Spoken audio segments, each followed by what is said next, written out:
How's it going, everybody? Well, today I'm going to do my little side-by-side comparison between the Walther P22 and the Ruger SR22. Both of these pistols are virtually the same size. If you look at the length, the height, however you want to slice it,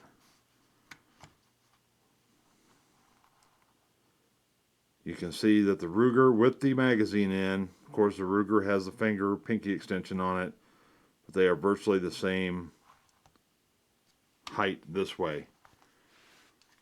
Look at them on their nose. The Ruger is just a hair longer, okay? The Ruger is definitely wider. Barrel lengths, virtually the same length, but the Ruger is wider. The grip on this Ruger here, to me, feels just a little bit longer. It might be because of that.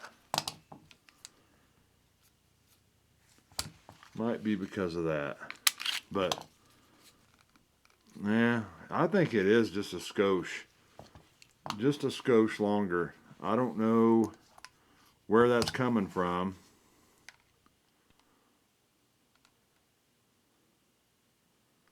You can see right there. It is just a hair.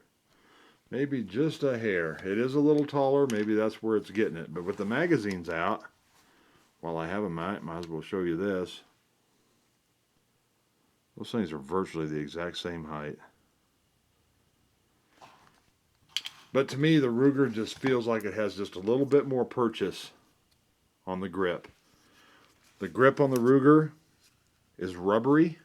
Okay, it has a nice rubbery feel to it. Feels really, really nice in the hand. This particular Walther is a plastic. No rubber. That right there is kind of rubbery, but it's almost more like a hard plastic. It really doesn't have much grip to it at all. But in the hand, I feel the Ruger feels just a little bit better, primarily because of that rubber grip. Both of these you can change. On the Ruger, you can change out. You can slide this off, this grip right here. See how that's coming off? It's like that. And it comes with one that's just a little bit smaller that you can put on here to make the grip a little bit smaller. But, you know, I have pretty good sized hands, so I don't want to put on that smaller grip. But just to look at that grip out of the, you know, just sitting off of the gun, it is quite a bit smaller. Both of these are double single action. The Walther Safety is mounted up on the slide, where the Ruger is down here on the frame. Let me put these magazines in. They both do have a magazine disconnect. So if I want to show you much of anything on these, I'm going to have to put these magazines back in. The Ruger does have a decocker. Okay. Up on this is fire, down is safe. That is the same for the Walther. Down is safe, up is fire. They both do have double strike capability. This one, I need to put it on fire in order for that to work.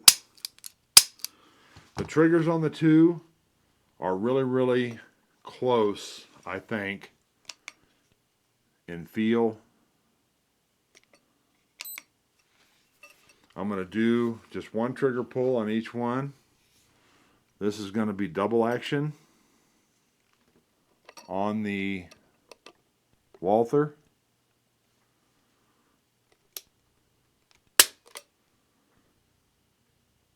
Nine pounds, 11.5 ounces. On the Ruger.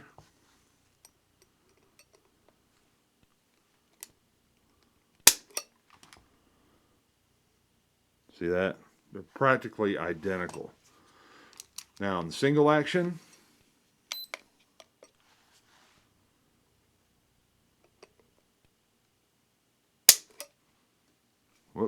something goofed up. Let me see here. Let me see here.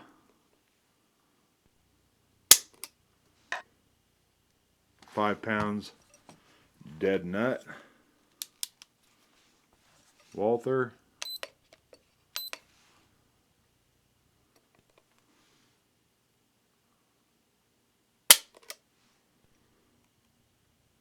Just a little bit higher, about a pound more. Both of these firearms take down just about the same. They both have fixed barrels in them. With the Walther here, you grab hold of this plastic gizmo right here and you pull it down. Then that will allow you to lift the slide up, pull it back, and take it off. Now I will tell you that this Walther is more of a pain in the rear end to put back together just because of how the spring setup is in here. They actually give you a little piece of wood that you can put in the end of the spring whenever you put it back together to make the reassembly simpler. Don't really have that issue with the Ruger. It'll go back together without a dowel rod or whatever. I'm sure if you got proficient at doing this, if you kind of found the technique for it, you'd be able to do this one without any special rod or anything to help keep that spring from buckling whenever you try and put it back together.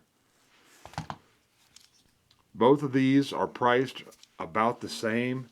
Now this one here is the one I bought for my wife Christmas of 2010. I just went back and looked at my video I did on this, December 31st, 2010. And boy, if you've had videos up for a while, you ought to go back and look at some of your old stuff. I know I'm not the most entertaining person on YouTube. I know that without a doubt. But boy, listen to me back in, it sounded like I was about to go to sleep. The Walther has like the European mag release. It is ambidextrous. Okay, you have this here. You can pull down on one side and it will drop the mag. You can pull down with your on the other side. Or what I tend to do is grab it with both fingers like this and pull down. That just seems to be more comfortable for me. Whenever I'm done, boom, boom, boom, I can just go like this, both fingers, and just pull down and let the magazine fly. It is ambidextrous on the Safety, on the Walther. It is ambidextrous on the Safety decocker, on the Ruger, and the mag release is ambi as well. Now the Ruger has got the traditional mag release, like the vast majority of us are used to. But it does let the magazine, both of them really let the magazine go out with authority. Okay? The triggers on both are smooth. I don't have a problem with either one of them's triggers. The triggers on both feel a lot alike. Whenever you pull these back, it's simpler in the beginning. And whenever you come back, you kind of hit a wall. Right here. It starts getting really, really hard. And then you got to pull through to have it go off. But they feel very, very similar. Now a lot of people have said that, you know, Ruger has copied the P22. They are very, very similar. Okay, there are some differences as far as, you know, safeties, where they're mounted, the way they take down. The Ruger's a little bit wider. The Ruger has a little bit different sights. This is adjustable on the rear, windage and elevation. It is dovetailed on the front, so you can adjust the front sight left to right for windage. The Walther, the front sight is pinned. Now they give you different height sights that you can put in this to change your elevation. Okay, this one here is adjustable for windage on the back. They both are 10+1 capacity. The Walther, empty magazine in it, the way you see it right there, weighs in at 17.1 ounces. The Ruger, 17.7 ounces. So the weight on the two is really close. The Ruger is slightly heavier. You can see the top of the Walther has got these ridges in here. I understand that these are usually put in to help cut down on sun glare. If you're firing in the sun, if this is slick, you know, it can tend to reflect, kind of bug your eyes a little bit.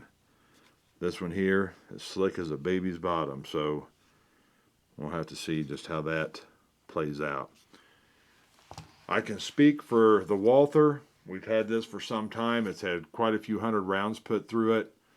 This little booger right here is picky when it comes to ammo. You start firing the bulk ammo through it, the Federal bulk ammo, we had some Remington bulk ammo. This thing would routinely jam up at least 1 round per magazine. As we put more rounds through it, they did start getting a little bit better, but what this one likes is CCI mini mags. You put mini mags through it and it'll run probably about 90% reliable. This one here has yet to be fired. I just went out today and joined an outdoor shooting range today here in southeast Wyoming, which is very, very common for this time of year. The wind out there was blowing 45 to 50 mile an hour. There wasn't going to be any firing done out there today, but we're going to get this to the range and see how she does. But you can go and do your own thing on the internet as far as reliability goes, and the Ruger SR22 has been proven by many, many shooters out there to be an extremely, extremely reliable 22 with most any ammo. Now, any gun is going to like a higher grade ammo. CCI mini mags are good. CCI mini mags is a good ammo. It's not, you know, match ammo or anything like that, but it is consistent with its power, and it just seems to run well in finicky firearms versus, you know, the bulk packs or the 500 round bulk packs. Let's see, what else? They both have fixed barrels in them. I'll give you a shot of the end of them there. The Walther is a very, very nice pistol. I really wish that these were more reliable, because I think when it comes to aesthetics to the eye, discounting the bubblegum pink, these are a really sharp looking gun. You know, the Rugers are more utilitarian. There's really not too much that's just real, you know, eye-pleasing about them. Now, if you got one of these and you got it in like a flat dark earth, and, you know, like this one, you had the black accents on this, and you had it all flat dark earth for this one, well, it would look a lot nicer. And it's really not kind of fair, because this one here is, this was about a $400 stinking little 22 because of the nickel slide and the pink carbon fiber, they called it, bubblegum frame on it. You know, that kind of stuff just adds to the cost. But, you know, they're both great guns. The other 22s that I'd always had, I got a Ruger Mark II that I got back in the very early 80s. And I had a GSG 1911 22. My wife has this one. I wanted to get one of the more small, compact 22s, so I decided this. I kind of had my mind set on an M&P 22 for quite some time.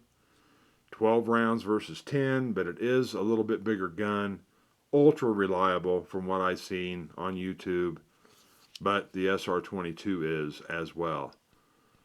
So I opted to go with this one primarily because of its size, a little bit smaller, and we're gonna see how she plays out. Oh man, I hope I ain't forgetting anything. I think everybody should own a 22. Everybody should have a 22 rifle and a nice, reliable 22 pistol. 22 is inexpensive to shoot. 22 ammo is starting to become more available in the stores. It's not like it was before Sandy Hook, but it is getting better. You can shoot these cheaply, not as cheap as you used to be able to, but you can still shoot them, you know, pretty easily. You can get ammo 8 cents a round. You know, that's, you know, 500 rounds for about $40. Used to 500 rounds you could get for 20 bucks, $22. So it's essentially doubled from what I see. But it's still cheaper than shooting 9mm 380 or any of that other kind of stuff. And anybody in the family can shoot these. There's virtually no recoil. The slides are very easy to work. You know, not a lot of spring pressure on them. And they're a very good gun. A very good gun to have. You know, if you needed to go out and go do what have you, you know, you could carry 1,000 rounds of 22 with you a hell of a lot easier than you could carry 1,000 rounds of 9mm or 380 or whatever. And in a pinch, a little 22 would take a variety of game.